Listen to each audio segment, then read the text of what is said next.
My name is Jin Ling. With my family, we moved to the Comas Valley in 1993. Not only as one of the citizens of city of Courtenay, but also dealing with multicultural society for quite a long time.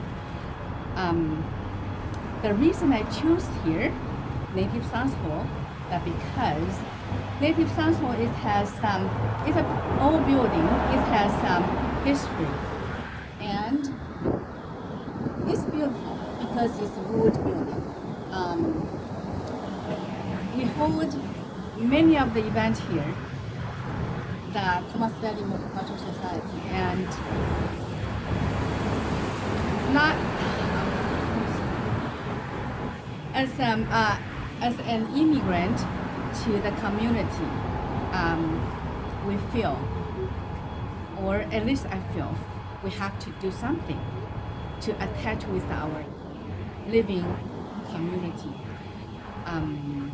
Like we had